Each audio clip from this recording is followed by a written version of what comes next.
Geo BlackRock has brought us together to discuss investing for a new era. India has a significant opportunity to build prosperity for people by expanding access to capital markets. Our digital public infrastructure has transformed payments and commerce and is now transforming investing. As markets deepen, financial assets allow households to participate more directly in the country's economic growth. This is the new era of investing for India. The creation of Geo BlackRock was announced in 2023 as a joint venture between BlackRock, the world's leading asset manager, and India's digital champion, Geo, through Geo Financial Services. Please join me in welcoming to the stage the MD and CEO of Geo Financial Services, Mr. Hitesh Sethia.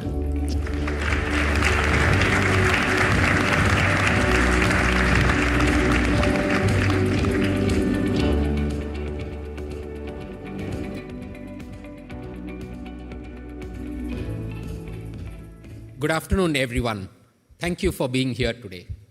A warm welcome to Mr. Larry Fink, Chairman and CEO of BlackRock, Mr. Mukesh Ambani, Chairman and MD Reliance Industries, Mr. K.V. Kamath, Chairman, Geo Financial Services, Mr. Rob Goldstein, Chief Operating Officer, BlackRock, Ms. Rachel Lord, Senior MD and Head of International at BlackRock, and to all our industry leaders present here today. It is indeed a rare honor to be in the company of two global business icons today as we look beyond the horizon to discuss how the evolution of finance will empower India, accelerating our collective mission of Viksit Bharat 2047. India's financial service sector has evolved significantly over the last 2 decades. We began with a fundamental challenge, the digital divide. Geo bridged the gap by democratizing access to data. We then moved to a phase of scale where a robust public digital infrastructure such as UPI and account aggregator enabled a transformative pivot in financial services. Yet a striking paradox remains in India. While we lead the world in how we transact, primarily through UPI, we are still in the early stages of how we protect and invest. Our penetration in insurance and mutual funds is barely a fraction of the global benchmarks. This gap is our greatest opportunity to convert world-class access into financial empowerment for all. The next phase of financial services is not just about being digital first, it's about being intelligent always, where financial systems are designed to anticipate needs, reduce complexity, and be hyper-personalized for each and every individual's unique context. This, ladies and gentlemen, is the core objective of Geo Financial Services that looks beyond isolated transactions to connect the core financial needs of people, the need to borrow, need to transact, protect, and invest. With 20 million users joining us on this journey in just over a year, it is clear that our vision of a unified financial experience deeply resonates with modern Indian consumer.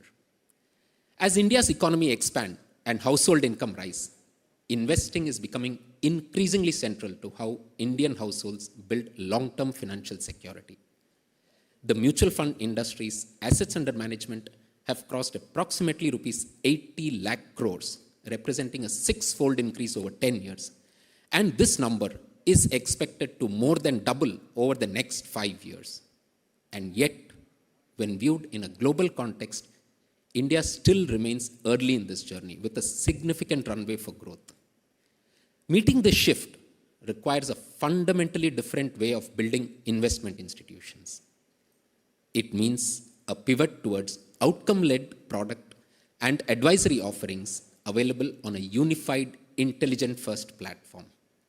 It means leveraging the complementary synergies of partners to build at scale, like when Geo Financial Services' strong brand and digital reach combines with BlackRock's global expertise in investment and risk management.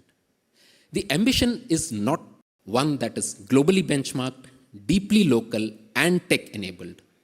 This afternoon is not just about reflecting on the present, it is about reimagining the future.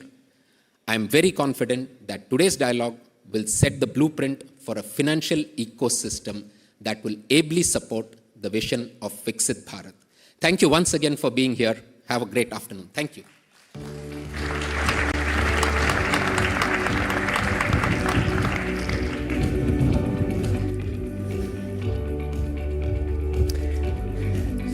Thank you for those insights, Mr. Sethia.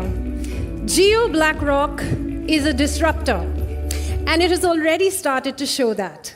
The ability of this business to play this role of disruptor in the Indian investment management industry is the result of many special ingredients.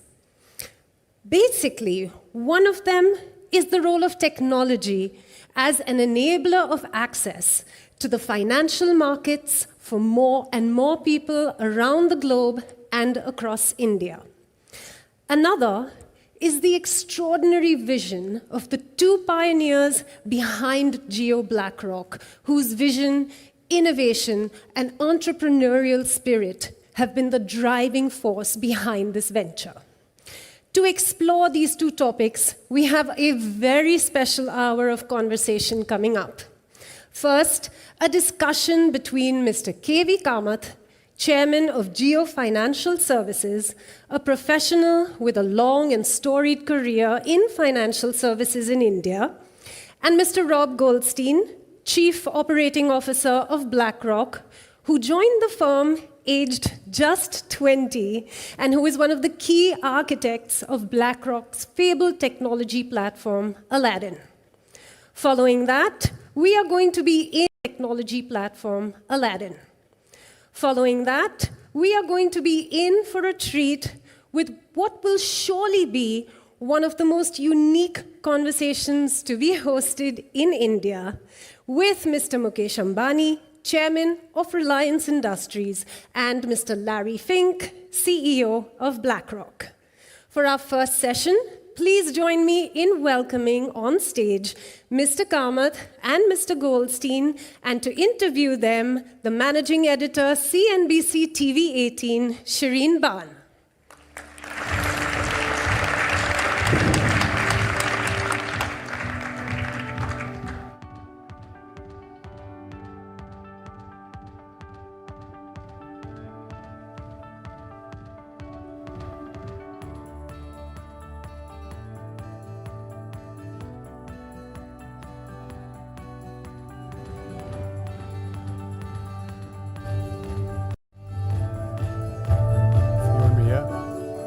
You're going to the middle? Yes, right here.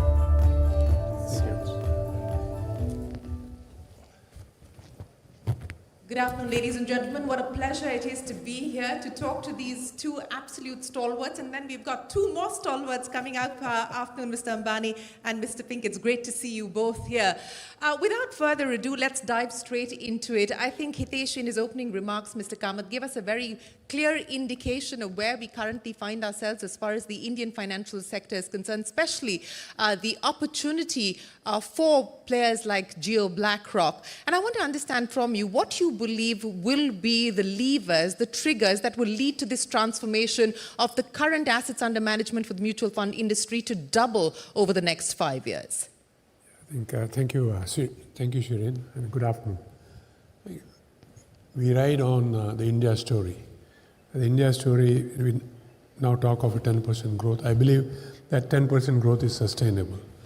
And my experience in banking shows that if you're growing at 10%, financial services business typically grows at 15%.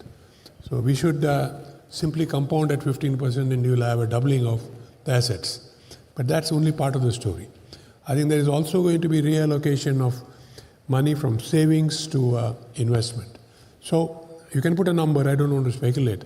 My belief is the mutual fund industry in India is going to more than double. More than double? More than double over the next 5 years. Given a 10% growth and the shift from money lying in savings account at very low interest rates into investment accounts which give you higher rates. Well, that's good news for the mutual fund industry. What about banks, sir? They're already complaining about deposit mobilization. Yeah, we'll talk about banks another day. And I have talked many times about this. I think everybody has to reinvent, so banks also will have to reinvent themselves. But we are talking of this business. Yes. And I think we are talking of our joint venture, which has no legacy. I would think what is critical in today's world, not just for us, but in any business is, what's your legacy situation, and are you willing to deal with legacy?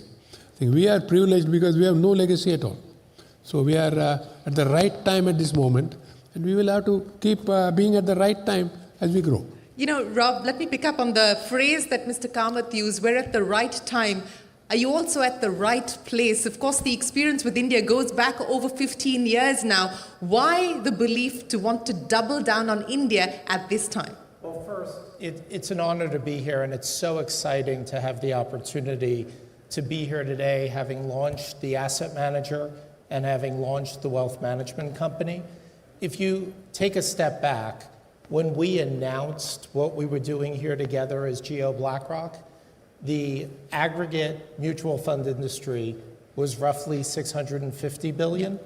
Now it's $900 billion less than 3 years later. So I think this question of, is it going to double? I think it's certainly going to double. The question is, how big should it be? And if you believe, which we strongly do at BlackRock, if you believe that India is going to become the third largest economy in the world, I think we'd all agree that the capital markets need to grow.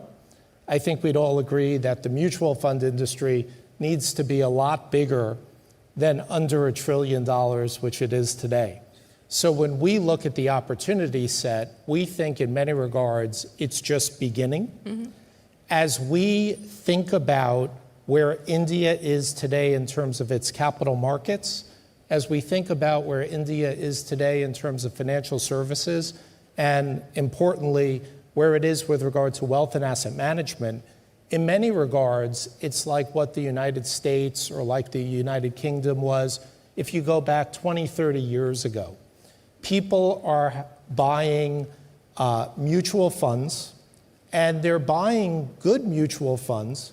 They're paying very high prices, they're paying high distribution costs, and they're sort of collecting funds as opposed to having the opportunity to really understand, what am I investing for? What is my outcome that I aspire to? Mm-hmm. And how do you actually build a portfolio with the right building blocks to achieve that outcome? And that's what's so exciting to us, is that in many regards in India today, that space is open. The combination of technology that we're able to bring through BlackRock, and importantly, the distribution, reach, and brand of Geo, bringing those two together enables us to really deliver something unique to the market here. You know, Rob, if I can just double down on what you said there, and you talked about the headroom for growth here in India. I want to put this in the context of what you're seeing globally. Today, for BlackRock, assets under management, 11 trillion at last count, or perhaps even more higher, or higher.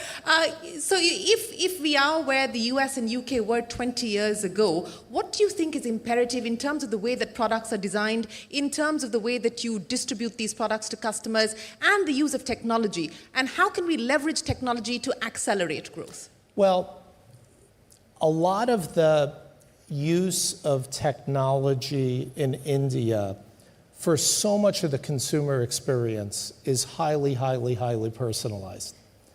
And when you look with regard to financial services and asset management, it hasn't really caught up in the same way as so many other aspects of India has. So for example, the ability to really understand what someone's objective is. I want to retire at this age. I want to save for a wedding.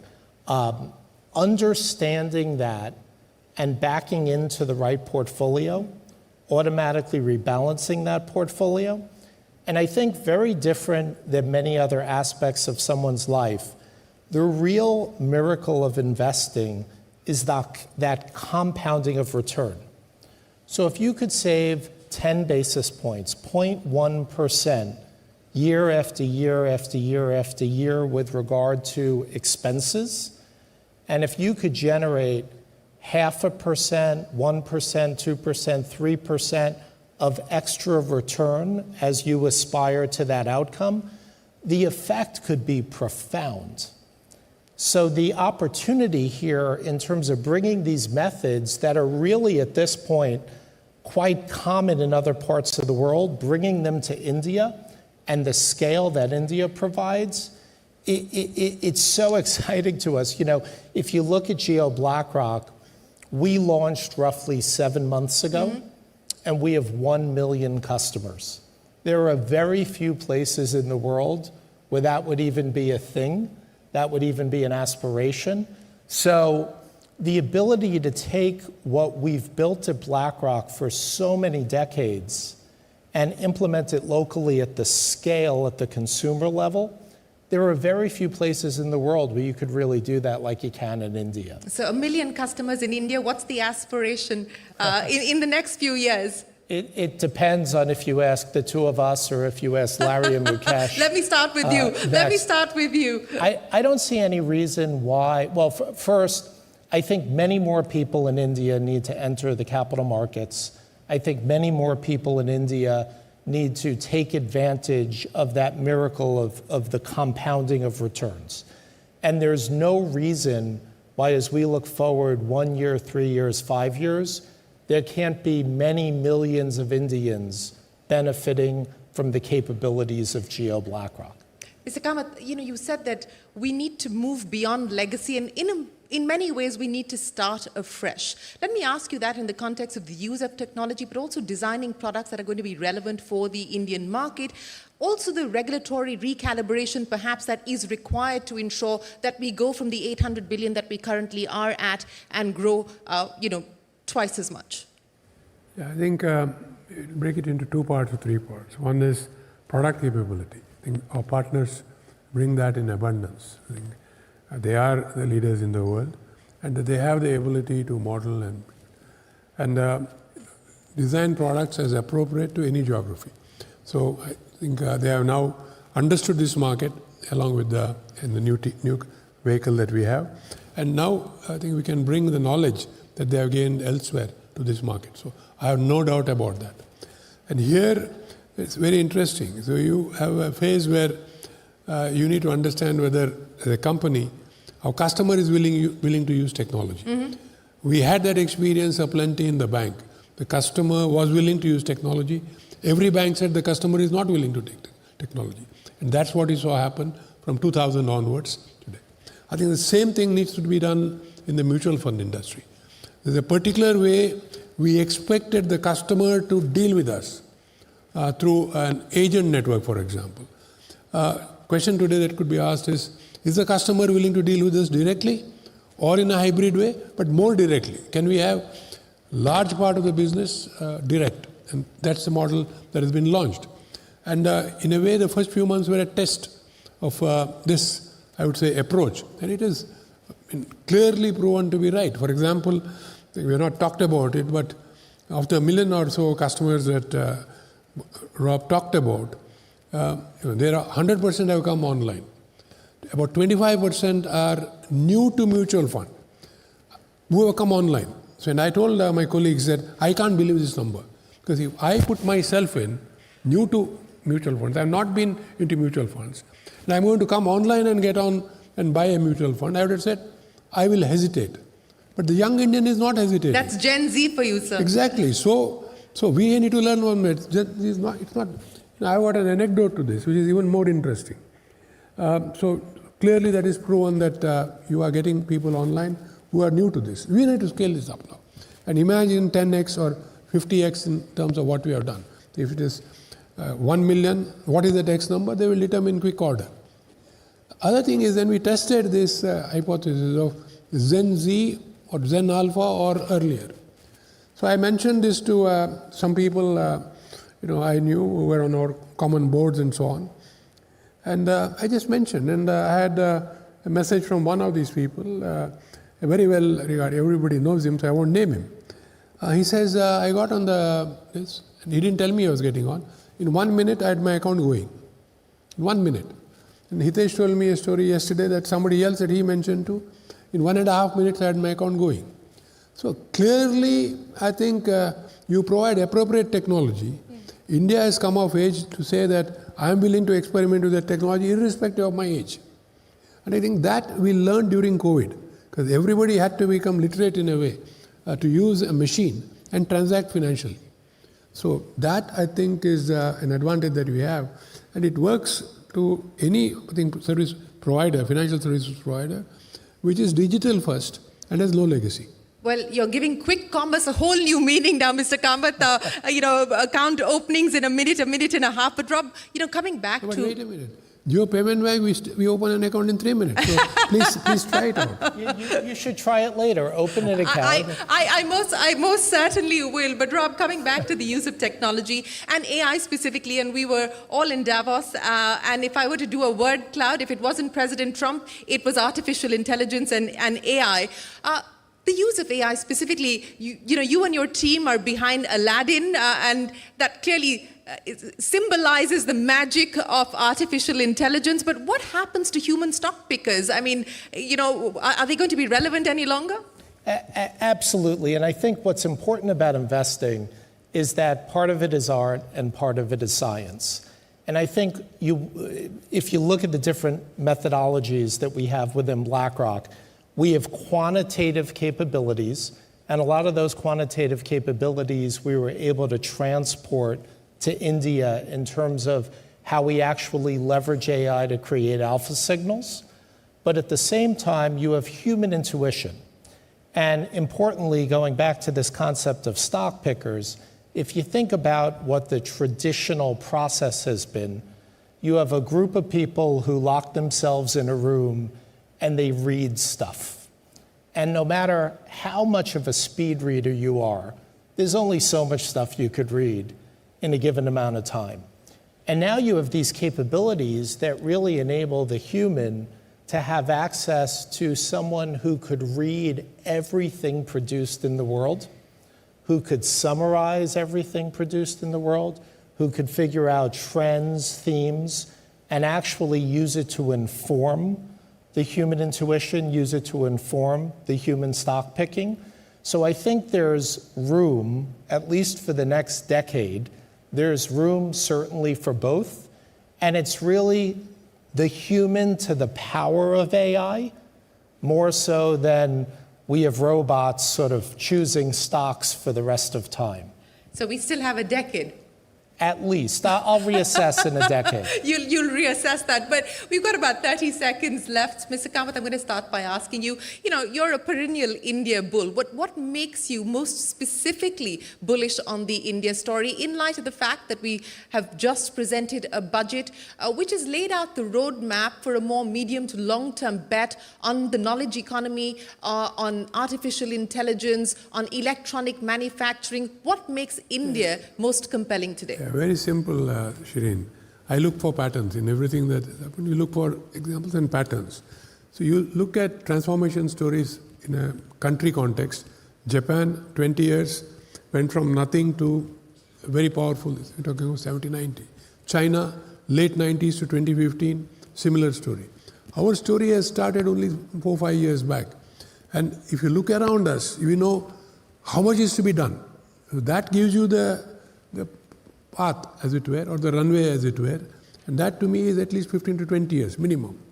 So you have the runway. And then you see all the exciting things that you mentioned just now happening. You put one on top of the other. You have a pathway for the next 20 years, which is definitely going to be at least 10% year-on-year growth.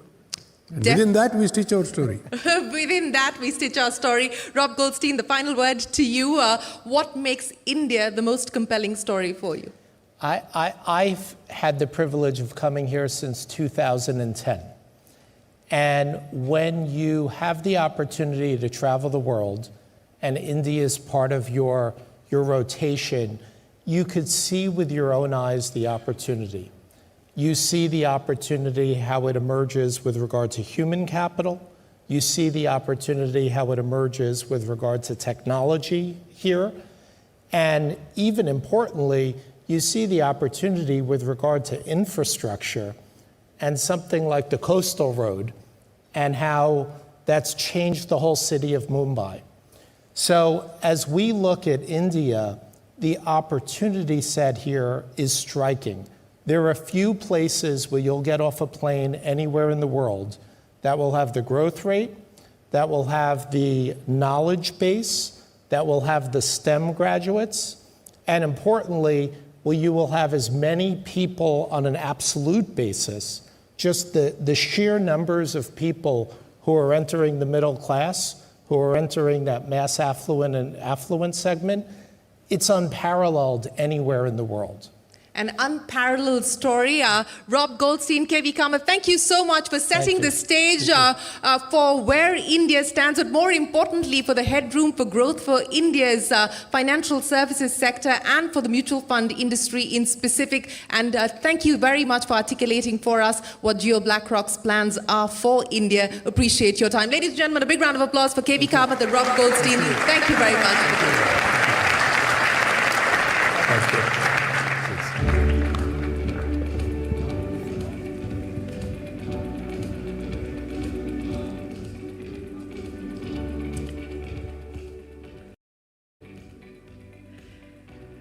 And without further ado, may I request the chairman of Reliance Industries, Mr. Mukesh Ambani, and the chairman and CEO of BlackRock, Larry Fink, to please join us on stage. Ladies and gentlemen, a big round of applause for the two leaders who join me in a conversation on what it will take to invest in a new era, the trends that will shape our investment choices.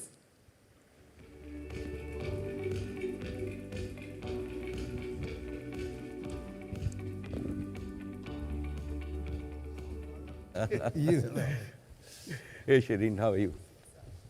Good to see you. Good to see you. I think they want a picture, so if we can just Sure. have the two of you here.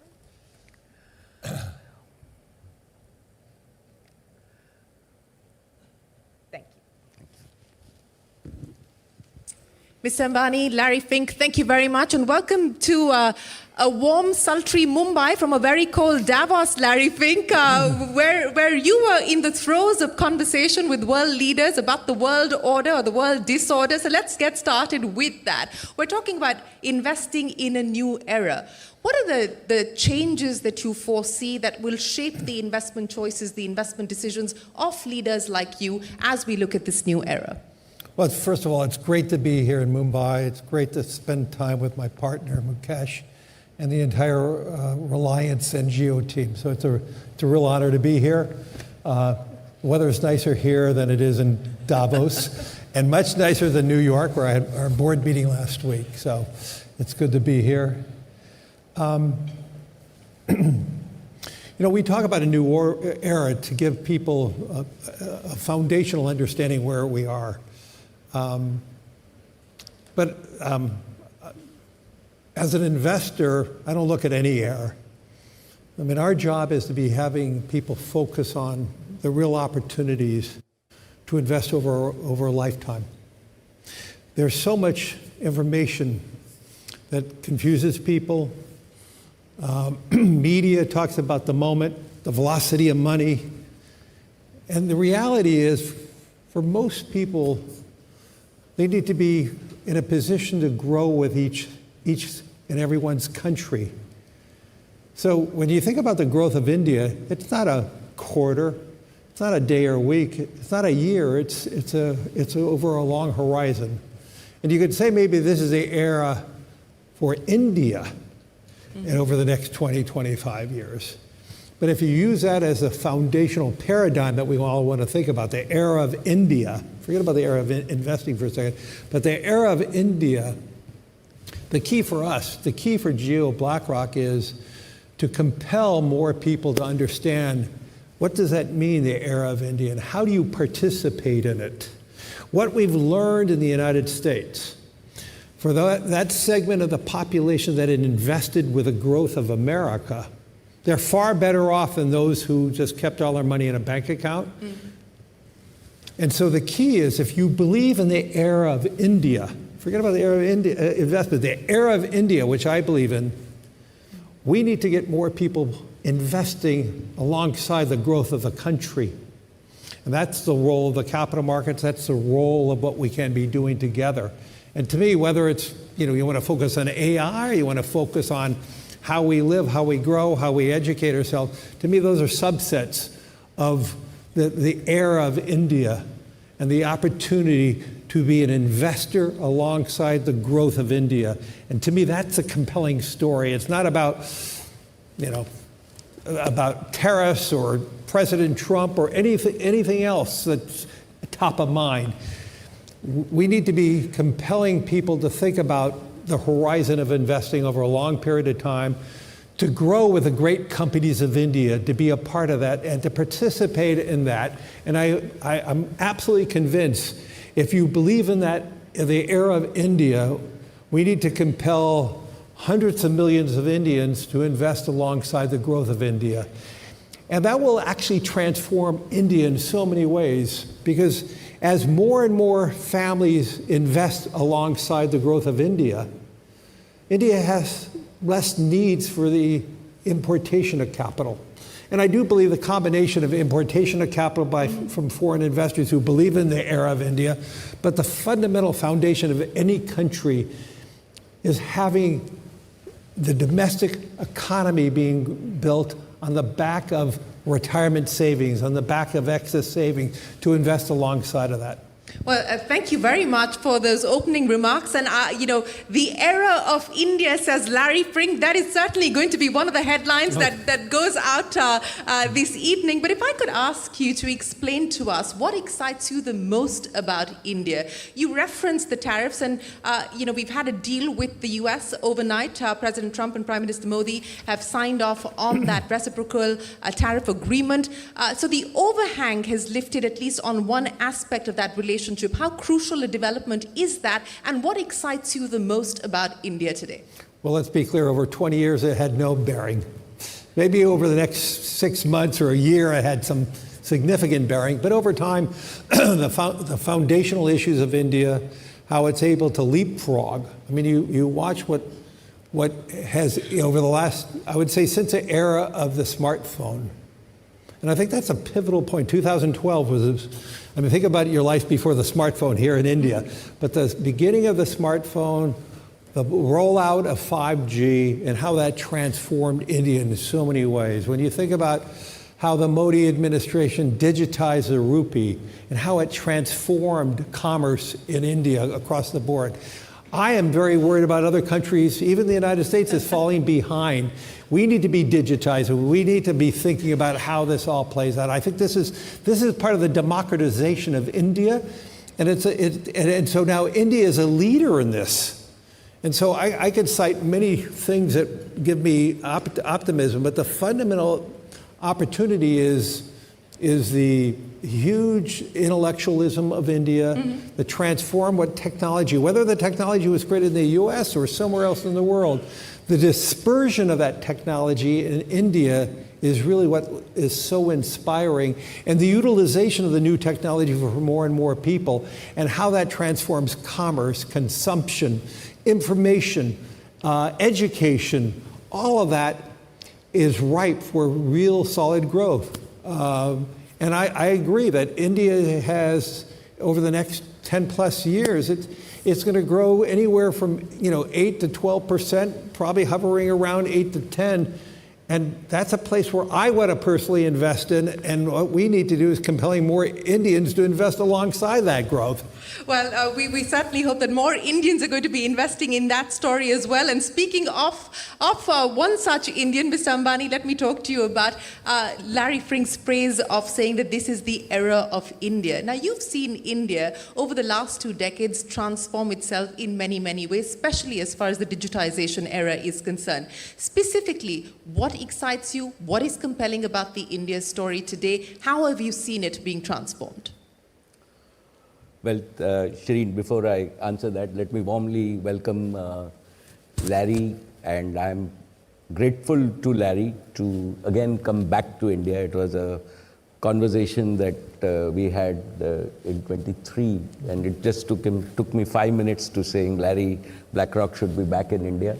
And he said, That's all it took, 5 minutes? Will you I think partner it was me? less. It It was was a less. car ride. We had to go to point A and point B, and we accomplished it in a car ride. In terms of, and here you are with your full team, and we have launched the business. So thank you for again coming back to India, and India warmly welcomes you and your colleagues, and to all my colleagues from the industry and the financial community, a very warm welcome. And we look forward to working with each and every one of you.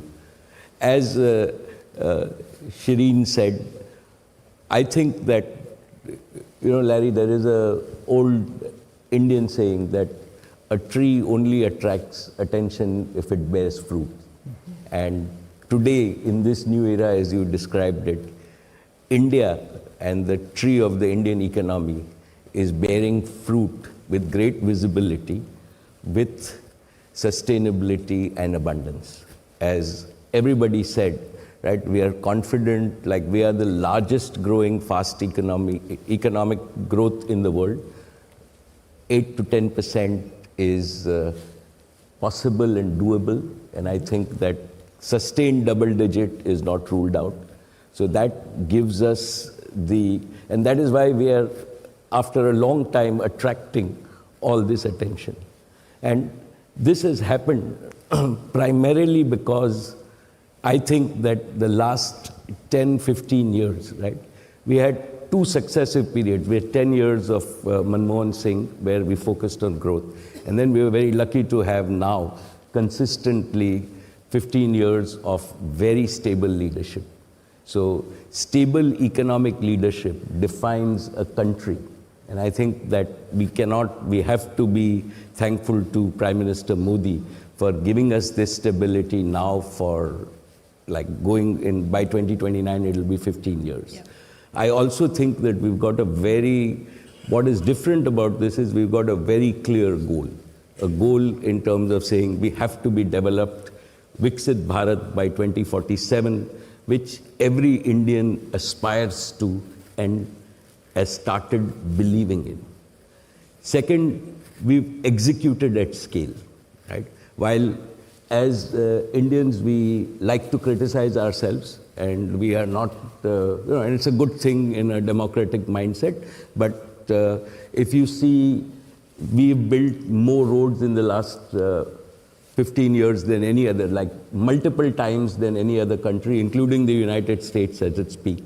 We've built power capacities. We are now the leading renewable power producer in the world. We've built in our own industry digital capacities, 5G, that is better than most people in the world and cheaper than most people in the world in terms of what. And now every Indian village has got 5G. So, and I can go on, we built the same thing in terms of infrastructure, the roads that you see in Mumbai. For a long time, we said that we will connect Mumbai to the mainland, and we now have the bridge that is running. So we've executed. We've also had policy which is sustainable. So even when you see between governments, right, we all thought that Aadhaar was the earlier government's piece. I think this government was wise enough to saying we've had continuity in policy at all times. In terms of that, we've had stability, we've had predictability. We've also been conservative. So as Indian successive finance ministers, we've always maintained our debt in order. Relative to global debt, we are still 50% of GDP as debt. So we are not, the world norm is now 100%.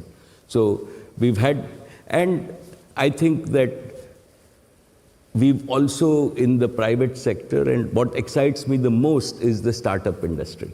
When I interact with startups and we see young 28, 30-year-olds starting up companies, and I can clearly see, right, 100 new Reliances in terms of where, and the aspiration, the confidence that they have.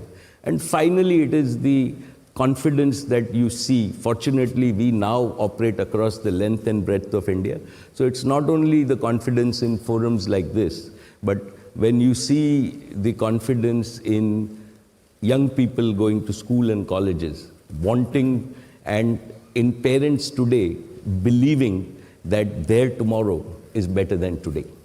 Right? And that is a big, big change in India, that all of us, this is our baby boomer generation. This is the Indian generation that believes that they'll make a better tomorrow than today. And that's the confidence that we see as a result of all of this. And I don't want to rule out, like when everybody, we've also had, right, at least I think a sustained 15, 20 years of great law and order. Right? And that is a prerequisite to continuous economic growth, social harmony. All of these things matter in terms of that. And hopefully, like we are now setting the foundation for many, many decades, the world sees that. And that is why, even like after the budget, we had the European Treaty, we had, fortunately, the US. So the world is looking at us.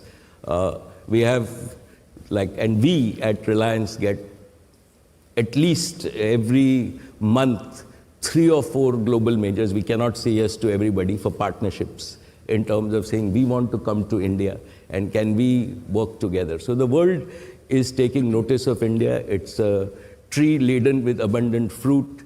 And I've always believed that for profit and for prosperity, nobody needs an invitation, and that is why we are attracting all the people, and I think this is very, very sustainable over the coming decades. Sustainable for the coming decades, and 100 more Reliances, in your words, from the startup ecosystem. If that is, comes true and that bears fruit, it'll be a very, very different economy, as you point out, Mr. Ambani. But, I want to understand from you, since we're talking about BlackRock, we're talking about the opportunity for India's financial sector. A lot of people are asking, is the ambition and the aspiration to disrupt this business just as you did with telecom, Mr. Ambani? Well, our ambition and aspiration starts with, what I admire about Larry. Right? And Larry is not only, right, the result-oriented CEO of a US top global multinational, right? But I think that he has a very compassionate and passionate heart. Right? When he told me that, look, like at the end of the day, purpose of BlackRock is not to just make short-term results or not even to make returns, right, for my investors and my shareholders. Right? If I cannot put this money to work, first for the betterment of society, and as a byproduct, I give my investors and shareholders returns, then I would have done my job. And that is the Reliance philosophy too. We've always believed that our minds match. And the purpose of BlackRock, right? And I think that disruption is fashionable, but the opportunity that we see is that Indians have really been savers, right? Right from, if you look at our history, we have saved consistently over the last 5-6 decades. What has happened is that some of this saving has not been productive. If you see just the last year, right? We as India imported $60 billion worth of gold, and we imported $10 to $15 billion worth of silver. And all of this not for industrial use, but really for domestic savings in terms of... Now, this is unproductive. If we can actually convince the Indian saver that if one invests in the capital markets in a safe, transparent, and consistent way, there are returns. And these returns, we heard from all the 3 panelists, compound. And for us at BlackRock, the opportunity is to encourage Indians to save, but to make sure that we give them the options to convert those savings into earnings and hopefully compound their earnings so that they not only work for themselves, but they also work for the Indian economy. And that propels the Indian economy to grow in terms of what we want to do, and then we all grow together. So yes, if you call that disruption, we will use technology, distribution to achieve that for every Indian household, for every Indian small business and large businesses. That's our objective. So from the foundation and the beginnings of BlackRock, we never focused on targets of growth, ever. And yet, our focus has been relentlessly on the client, whether it's a client who's awarding us 100 rupees or a sovereign wealth fund who is awarding us tens of billions of dollars. If you are working on behalf of each and every client, and you're serving that client over a long horizon with good advice, with maybe a degree of safety, and importantly, just confidence building about the opportunities of compounding over a long period of time, through the utilization of technology to intersect more often, more frequently, to have deeper, broader relationships with your clients. That's how disruption occurs. But disruption does not occur because you set a target. The target is making sure you're living with purpose every day with each and every client. And if you can achieve that with consistency day after day, clients will reward you with more share of their wallet. And so to me, it's just it's a process. It's a process you have to earn every day, live every day, and if you do that properly and you embedded that in the culture of the firm, we could be disruptive, but you can't be otherwise.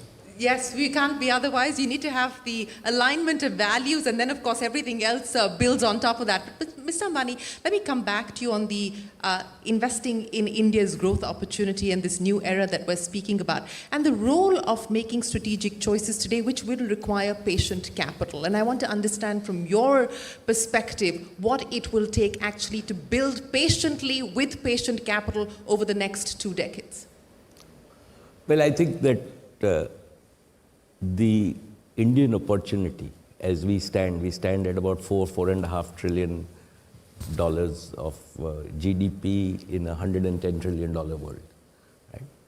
I see us outgrowing the world and finding our right place. So I am one of those believers who think that this four and a half in a 20, 30-year period, right, will outgrow the rest of the world, and we will hit $25, $30 trillion.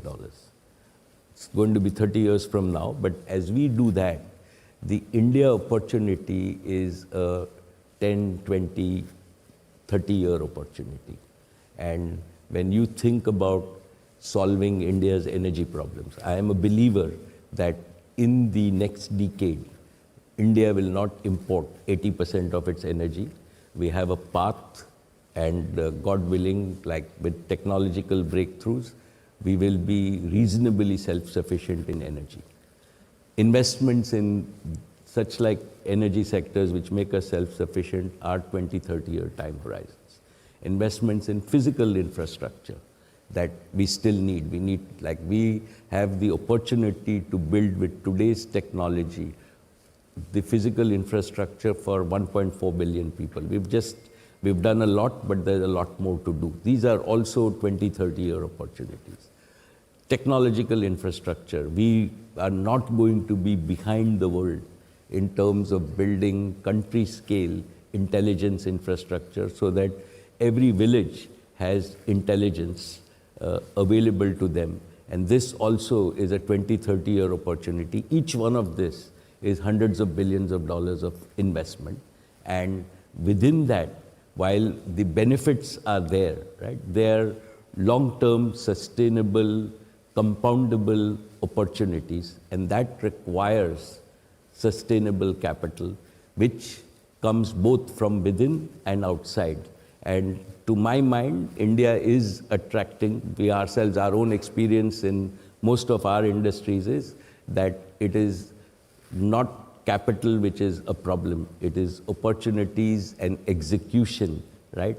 And the ability to give an overall transparent framework to both the consumers and the investors, which is the opportunity. It's not going to be limited by patient capital. The world recognizes that India, because the world also doesn't have many such scale opportunities where they can deploy on a few projects hundreds of billions of dollars. Absolutely. The market, of course, in India presents a very compelling opportunity across different sectors, as you spoke of. But Larry Fink, let's talk about AI and the power, the potential of AI. And you're a big believer in the AI story, not just for BlackRock, but in general. You know, the stock market volatility notwithstanding, the fact that we're spending hundreds of billions of dollars in this AI infrastructure build out, and this is sort of front-loaded spending, and there's a question mark still on the revenues and the returns. How do you sum up what is happening in the world of AI today? What do you look for? What do you look at? I would first and state that I don't believe there's an AI bubble. You don't believe that? Not at all. I believe the greatest risk we have is if we don't invest and continue to invest, China will win. And I believe the need to rapidly expand the AI opportunities is necessary. That doesn't mean we're not going to have some bankruptcies. We'll have some failures. That's capitalism. You're going to have some big successes and big failures. But the opportunity that companies have in utilizing AI is going to be present in everything we do. I mean, even yesterday you had Anthropic announce a new model, which is going to be threatening for some businesses, but it's going to be an opportunity for other businesses. You mentioned Davos, and you mentioned the word cloud. There's no question AI is among the most topical conversations we're having now because it is disruptive.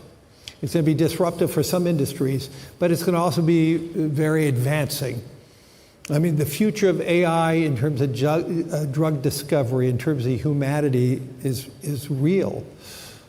The use of AI for the development of new sources of power or cheaper sources of power, what can that mean in the long run for the global south? Could we have abundance in energy one day?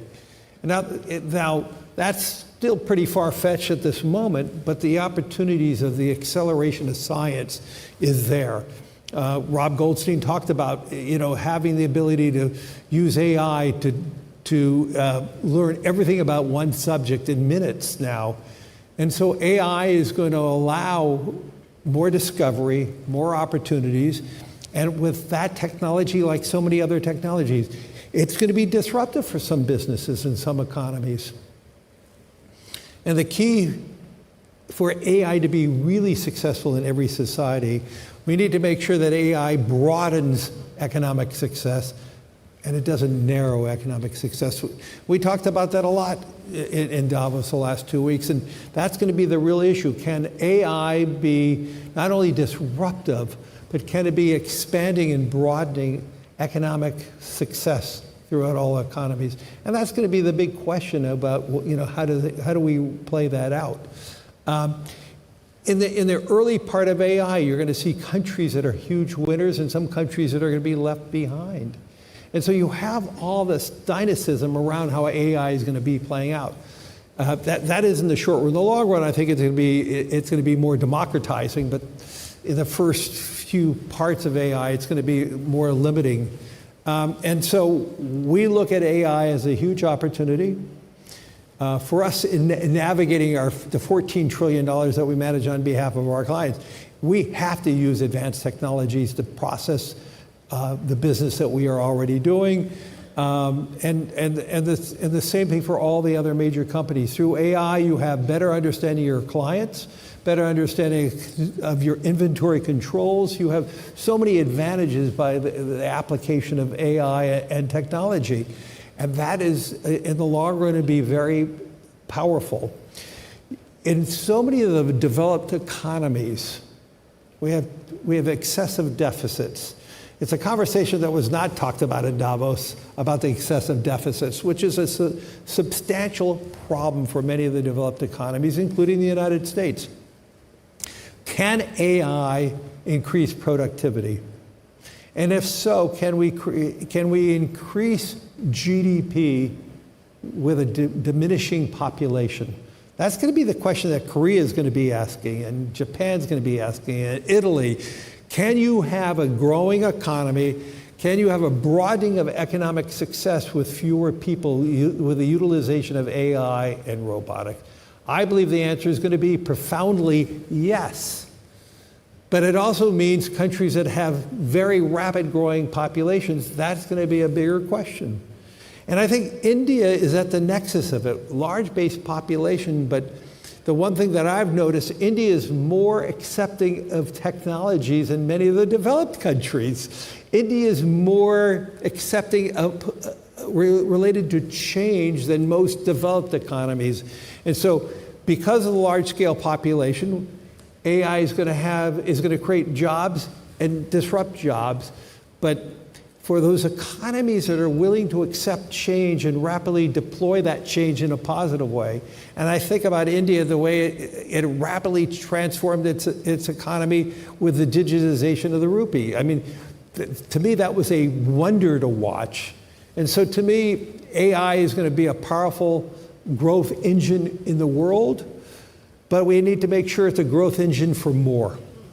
You're absolutely right. And, to your point about India surprising on the digitization front, this was a surprising fact for me as well. The Binance CEO in Davos telling me that India is the #1 adopter of blockchain technology. And that's something that I was not aware of. But Mr. Ambani, since we're talking about AI and we're talking about technology, to Larry Fink's point, how do we leverage all of this to create shared wealth creation? Well, I think that I'm a believer, have been a believer that we have to embrace technology. We cannot run away from it. And AI is real, right? From an India point of view, it is hugely advantageous. If we think about 200 million children in our schools, and if we now think about connectivity to all our schools, and we give ourselves a goal that in 1 decade, right, with a fraction of the total GDP that others spend on education, we can deliver to each of these 200 million kids, including in the remotest village, quality education, right? I think without AI, this problem, we could not have dreamt about solving it, and we will. We are also participating in this opportunity. This is a solvable problem. You take healthcare and saying India is a large economy, 1.4 billion people, but without any social security, without any organized health safety net, right, as yet relative to all the other countries. Can we deliver? Everybody, like the large economies, spend 8, 10, 12% of their GDP on delivering healthcare to their citizens.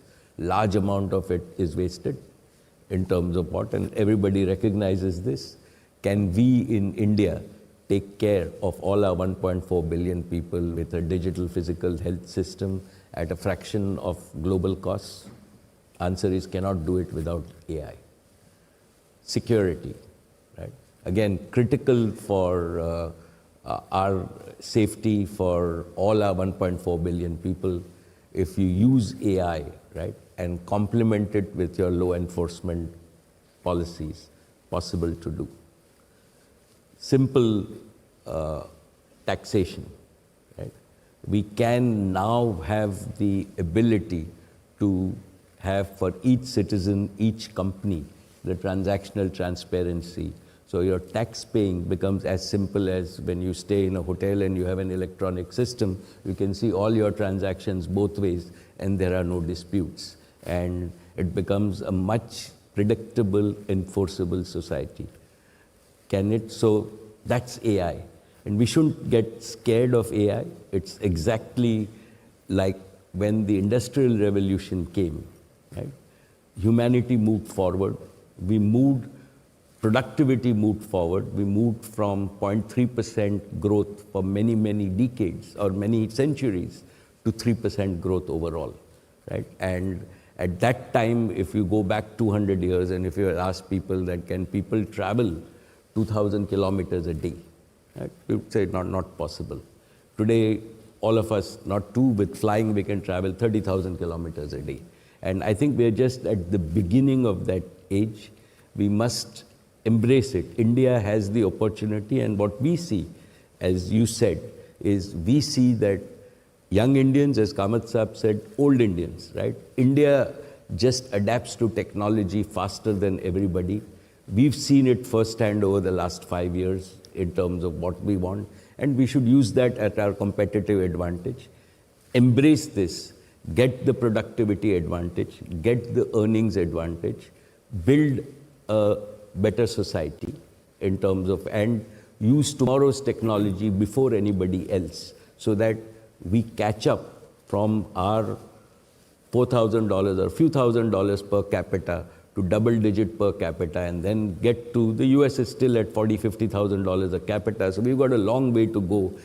This is our part to catch up, and I think the world will allow us to catch up with them in the next 2 decades, and that's an opportunity. Like, from my point of view, at Reliance, we are taking this opportunity with both hands in terms of that. It's once in tens of centuries opportunity, and we can, like, if we embrace technology, if we allow our youth to embrace that, right, then in the next 20, 30 years, we can redefine India and find our true position in the world. A multi-generational opportunity, as you put it, Mr. Ambani. But Mr. Fink, let me address the issue that you brought up and said it didn't get enough attention in Davos, and that was deficit. But what did get a lot of attention in Davos was, of course, the interest rate trajectory that the world is going to be faced with, and how you see some of these factors impacting markets globally, the investment sentiment globally as well. Where do you see interest rates headed? Do you believe that we're likely to see more cuts coming in? And what will be some of the other crucial risks that investors need to watch for? Well, all those questions are for the short term, so let me answer some short-term questions. Look at the markets. The markets are honest. I mean, any single day the markets may miscalculate something, but over time markets is a great mirror of what's really going on. So whether there's political pressure one way or the other, sure, that could shape a market over any one day or week, but markets actually are bigger than any individual or any economy.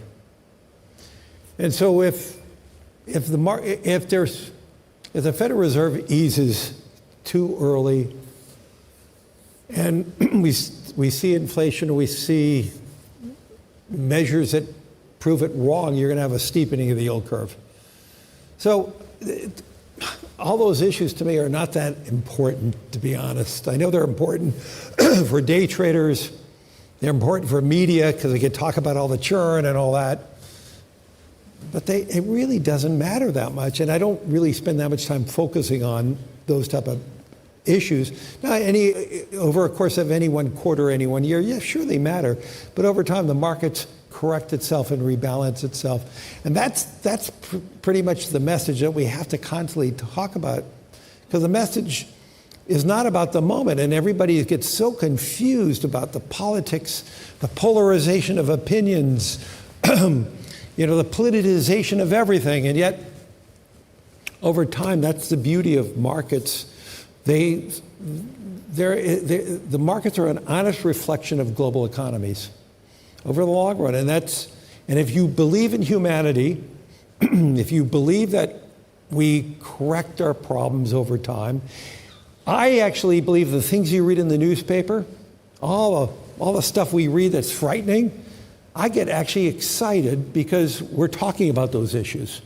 And generally, we mitigate most of the things that are on the front pages. We actually mitigate. So I actually am pleased when I see all the things, all these terrible things, and I'm not trying to say each and one of those things may be really terrible, but the fact that we're talking about it, it mitigates. We self-correct.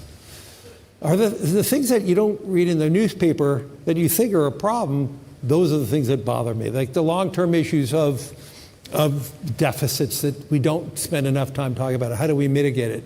The best way we mitigate it is through growth. And that's what I try to tell every political leader. How do you grow your economy? Because if you grow your economy, the deficits will be smaller as a percent of GDP. But and so I don't get bothered by most of the stuff I read, because it's a good thing. That's the power of the press, to identify all the issues. But through that identification of the issues, we mitigate those issues. You think about all the problems you read, and all the wars and all the skirmishes, but in most cases over time they resolve themselves.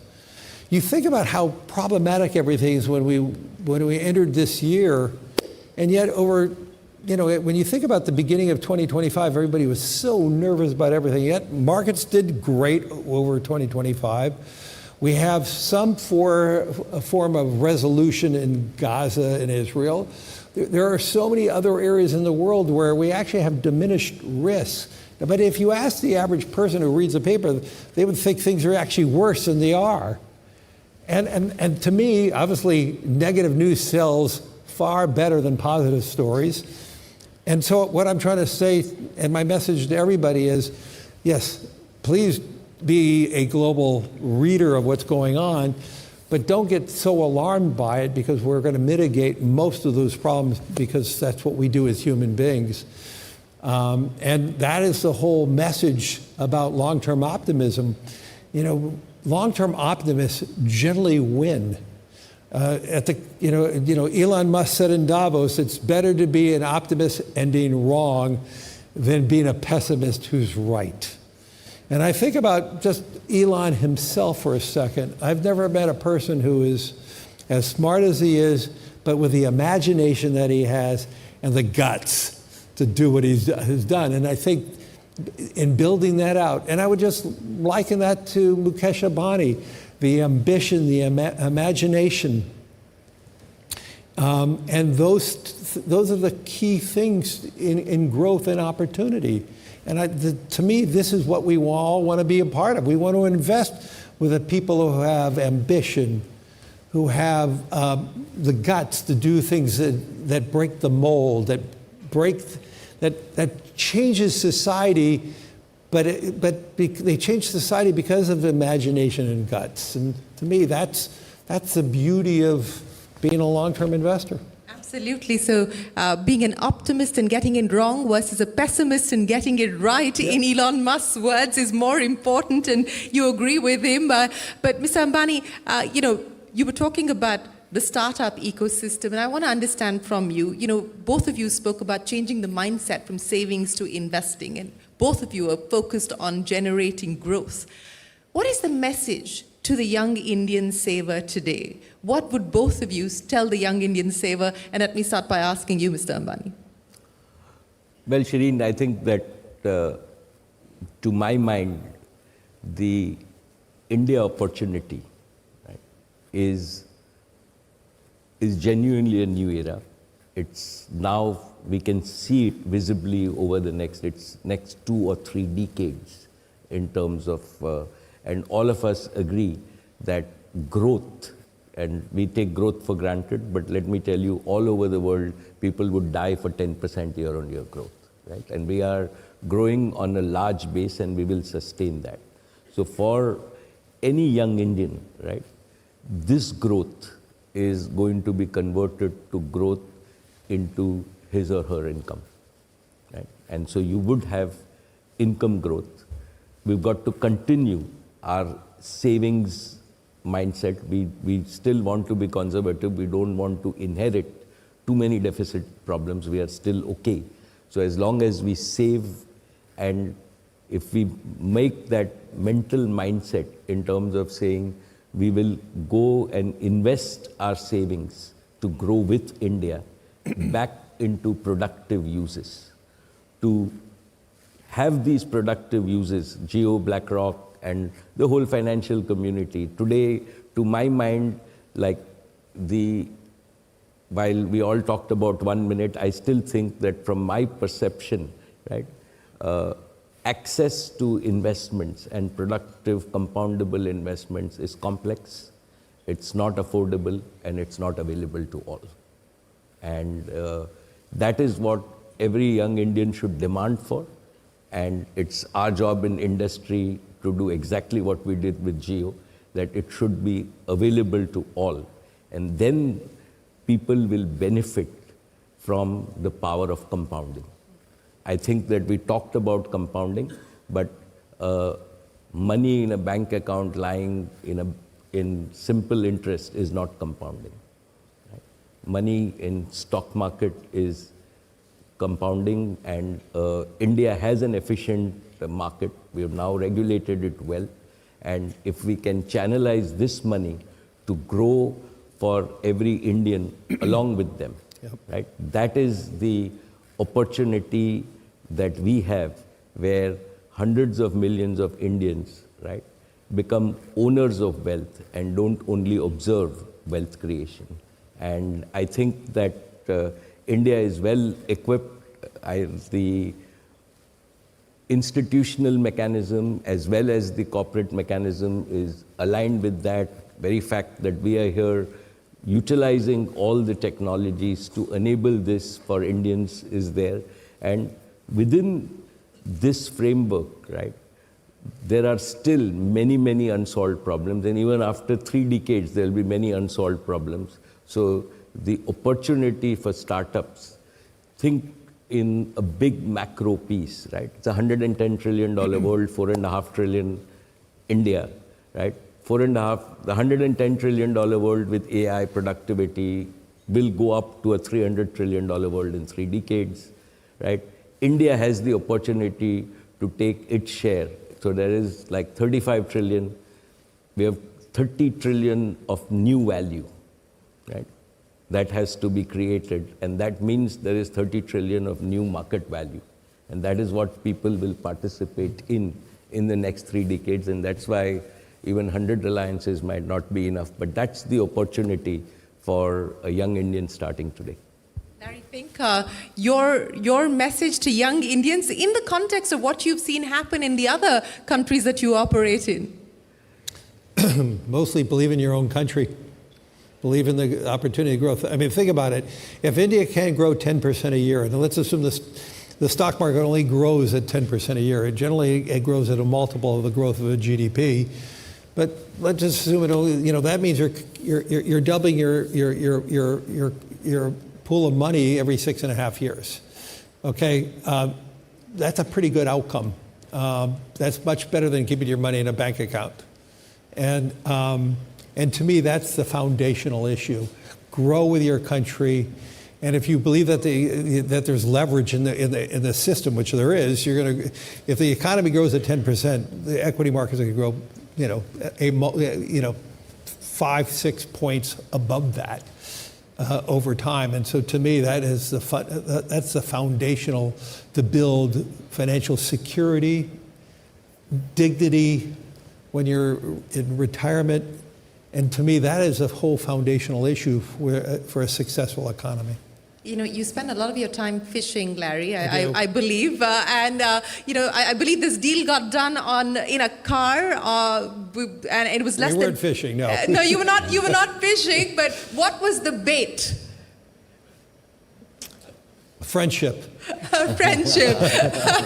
That is the perfect note to end this conversation. Larry Fink, Mukesh Ambani, thank you so very much for joining us and giving us a long-term perspective of the strength of the India story and the strength of this partnership. Appreciate your time. Ladies and gentlemen, a big round of applause for Larry Fink and Mukesh Ambani. Thank you, Shirin. You're brilliant as usual. Thank you. Thank you. Thank you, Larry.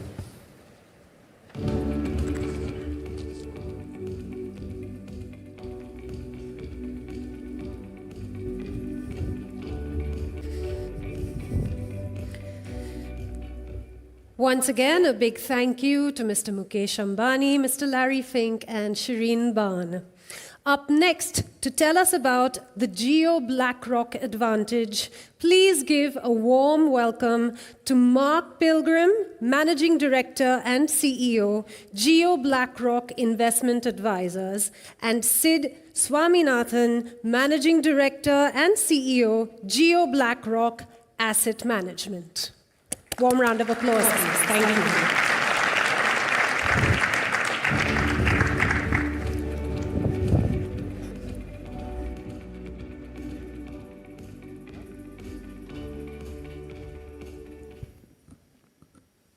Good afternoon, everyone. It's a real pleasure to be here, and very humbling as well, in such eminent company. Sid and I have had the privilege of implementing the vision and working on the setup of the Ogio BlackRock joint venture for the past 2.5 years.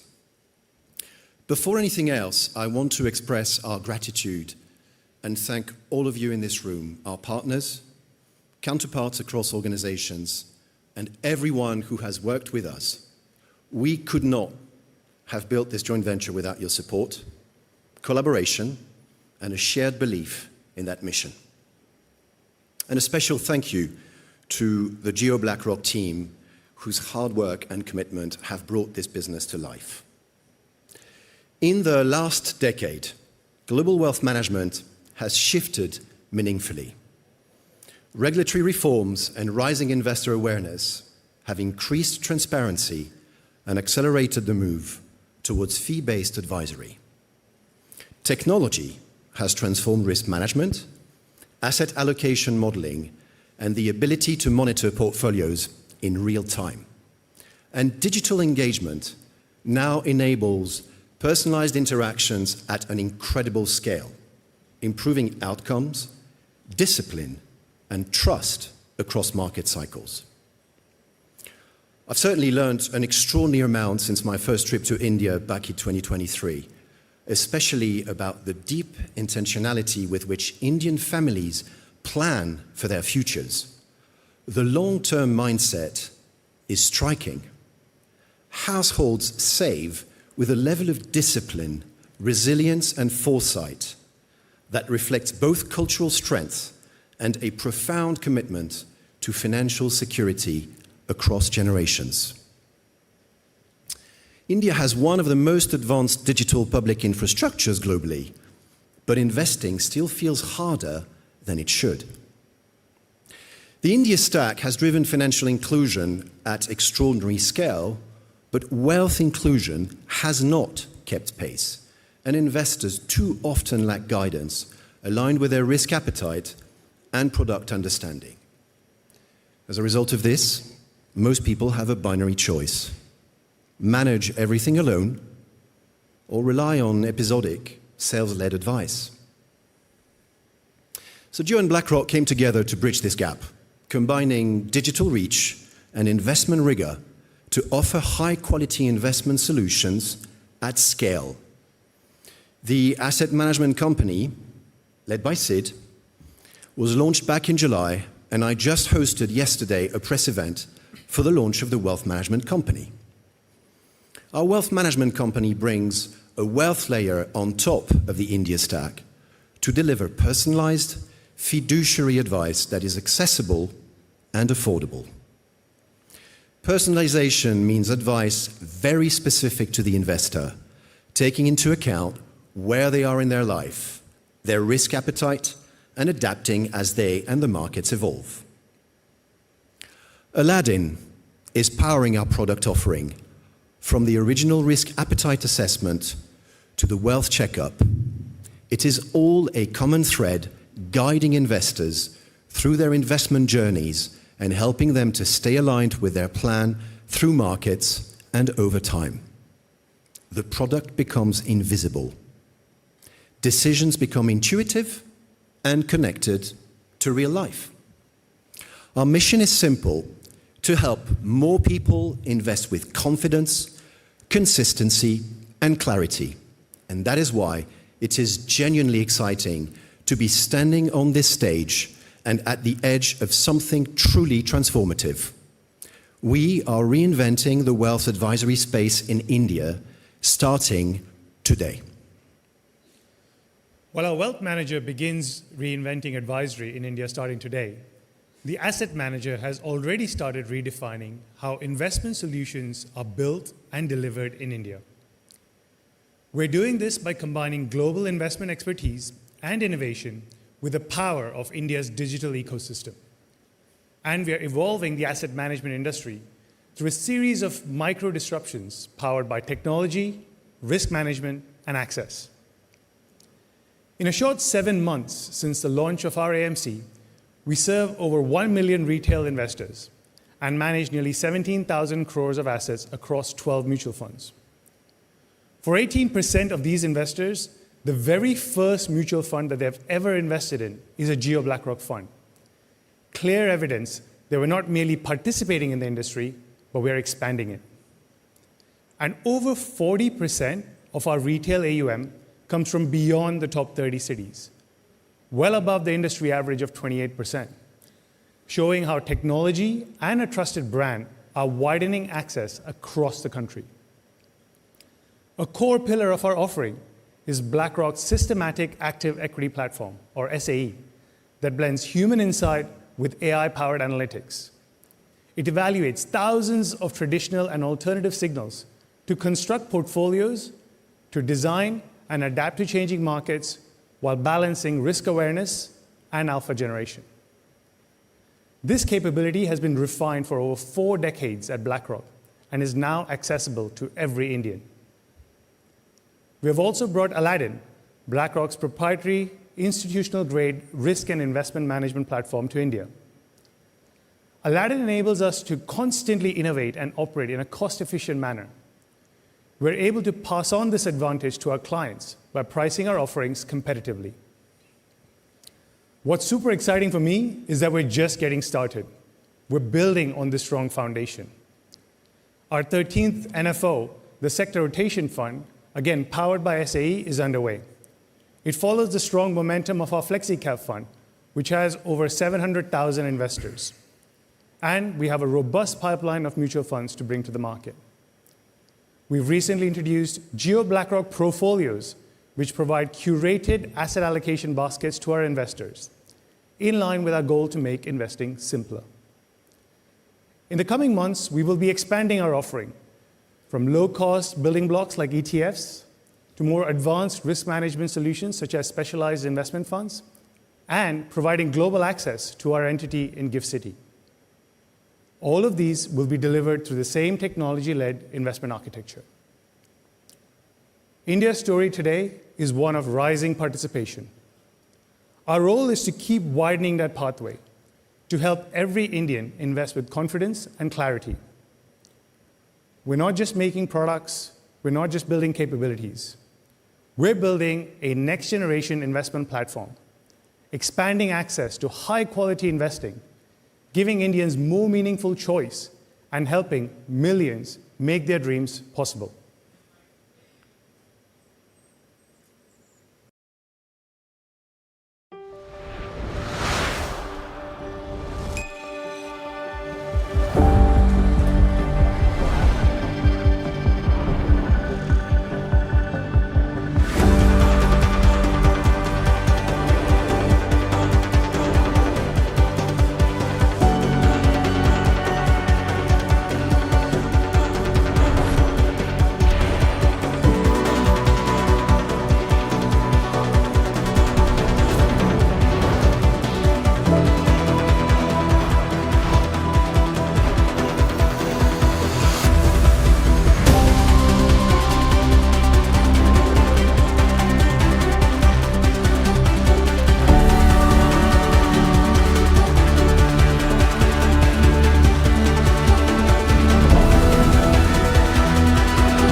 Investment in securities market are subject to market risks. Read all the related documents carefully before investing. Mutual fund investments are subject to market risks. Read all scheme-related documents carefully.